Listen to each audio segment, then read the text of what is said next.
Las clavículas de Salomón, una de las referencias más grandes en el campo del ocultismo, que te enseña el poder, exorcismos, ayuda para conseguir suerte o el amor, y cosas tan extrañas como lograr ser invisibles o invocar ángeles y también demonios. Este grimorio que se dice que el autor sería el rey Salomón, aquel que una vez fue uno de los reyes de Israel. Muchos opinan que este libro no le pertenece, y debatido con muchos acerca de la cita bíblica que Dios le dice a Salomón que pida un deseo. Y este pide sabiduría que quizás fue más allá del entendimiento de todos nosotros o quizás el mismo Dios le reveló hasta toda clase de conocimientos inclusive cómo dominar a los demonios. Pero eso no lo sabremos con exactitud. En las clavículas de Salomón nos muestran hechizos, talismanes, pentáculos, figuras mágicas y múltiples formas de invocación con condiciones muy exactas, extrañas e incluso difíciles de conseguir, pero que le da beneficios importantes a quienes los utilicen. Un libro que sigue causando hasta nuestros días muchas polémicas porque estudiosos siguen pensando si Salomón de verdad tuvo que ver con todo esto. Pero hay un problema enorme con estas clavículas y es que a lo largo de los siglos ha tenido múltiples editores que han cambiado y confundiendo los conceptos una y otra vez a lo que originalmente estaba escrito. O sea, debes entender que muchas ediciones actuales tienen baja credibilidad por tanta manipulación, pero aún así como en otros libros de ocultismo muchos practicantes siguen practicando dichas ideas invocando aquellas fuerzas que están en el mundo espiritual. 1. Pero, ¿qué podemos hallar en el libro? En los 2 tomos que quedaron de las clavículas, el primer tomo hay toda clase de conjuros, sellos que controlan ciertos demonios y esto va por rangos, no cualquier sello controla cualquier demonio, invocaciones inclusive y supuestamente hacia ángeles y espíritus de luz, hallar tesoros robados, también maldiciones, encontrar el amor, la prosperidad, incluso ser invisibles y como dije anteriormente para que ellos te obedezcan los rituales a realizar son muy especiales y bastante difíciles por los materiales que pide dicho grimorio. Ahora es el segundo tomo el que enseña más sobre hacer dichos materiales mágicos, estos objetos más que nada se refieren a talismanes, incluso toca más el tema de los exorcismos que si te lo preguntas son muy diferentes a los que la iglesia imparte. Y también qué tipo de animales y cómo debes sacrificarlos a los espíritus. Lo más curioso de todo es que al igual que muchos textos de ocultismos, la clavícula te exhorta, te insiste, que siempre debes invocar a Dios frente a cualquier ritual y solicitar su protección, que jamás te atrevas a hacer esto sin pedirle el favor. Incluso al terminar te pide confesar los pecados, y si no lo haces puede ser muy peligroso. Y el mismo libro lo recalca con gran terror. 2. Pero, como llegaron hasta Salomón dichos conocimientos, algunos creen se debe a fuentes egipcias, babilónicas, especialmente caldeas, y griegas, con un fuerte peso del componente astrológico. Pero en la misma Biblia Salomón es quien nos revela la solución al enigma de cómo alcanzó dichos conocimientos. Así lo indica en el texto, un ángel se le apareció y se los reveló por infusión.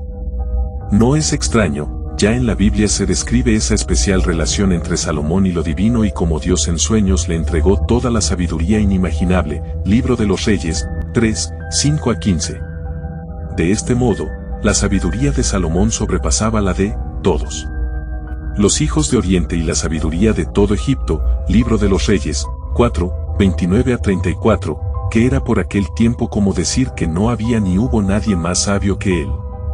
Pero también se cree que él no es el autor del texto sino ocultistas que le pusieron el nombre del monarca para que el trabajo tuviera más mérito, como el mago veneciano Antonio del Rabino, pero esto no tendría sentido.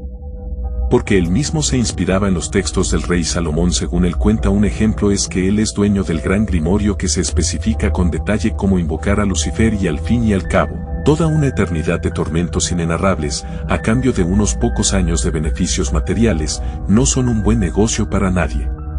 Además el mismo historiador Flavio Josefo creía que Salomón sí era el autor de la obra porque los exorcismos eran exitosos. 3. ¿Cómo son los sellos y símbolos de la clavícula de Salomón? El mismo contiene toda clase de sellos con nombres extraños pero en realidad es el Transitus Fluvii, que es un alfabeto oculto. El creador del Transitus Fluvii fue nada menos que el ocultista Cornelius Egripe, y por llamarlo de alguna forma, el Transitus Fluvii ganó una enorme popularidad entre las brujas incluso llamándose el lenguaje de las brujas. y además de nombres barbáricos y arábicos y textos mágicos del Oriente a Israel.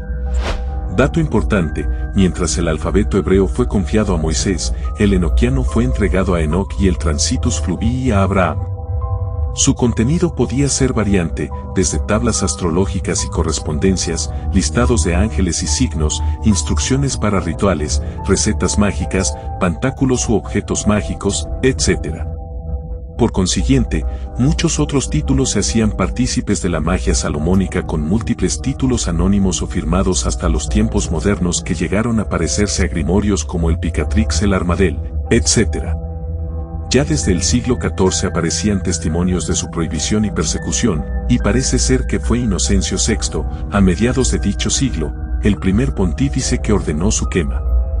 Por otro lado, el antisemitismo lo catalogaba como un texto demoníaco. Y decían que Salomón no era el autor de dicho texto, pero esto le dio más reputación al libro y que la ambición por tenerlo no se detuviera. 4. Vespasiano, Flavio Josefo y la conclusión. Salomón llegó a compilar algunos el acceso selectivo a ciertos otros textos para su hijo Roboam, conocimientos que convenía comunicar discretamente.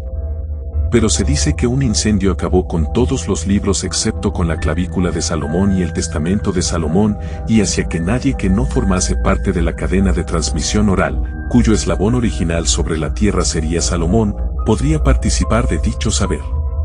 Al recalcar el elemento testamentario y sanguíneo de la transmisión padre-hijo. Tras su fijación escrita, solo los que tuviesen un contacto directo con el texto tendrían acceso a dicho saber, salvo, claro está, si se le apareciese a otro un arcángel y le suministrase dichos saberes, creando otra nueva cadena.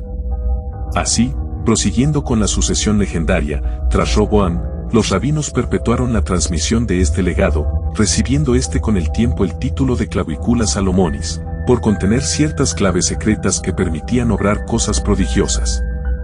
No se sabría decir en qué momento saldrían estos conocimientos del entorno hebreo, o sea, se rompería la transmisión sanguínea, pero ya durante el Imperio Romano la magia hebrea tuvo gran predicamento y algunos afirmaban la existencia de un tratado de magia escrito por Salomón, como es el caso del historiador judío rumano Flavio Josefo.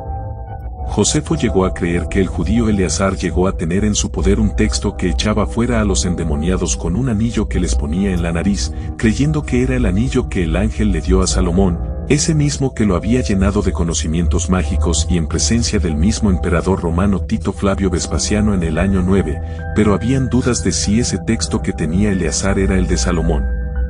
Y todos esos conocimientos plasmados, como dije anteriormente, se quemaron y solo quedaron dos.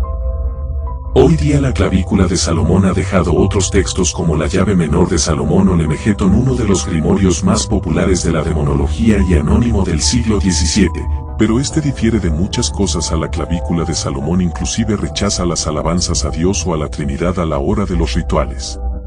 Y sin mencionar que al inicio del siglo anterior hubo otra traducción de la llave menor de Salomón por parte del mago loco Aleister Crowley, llamado Goetia.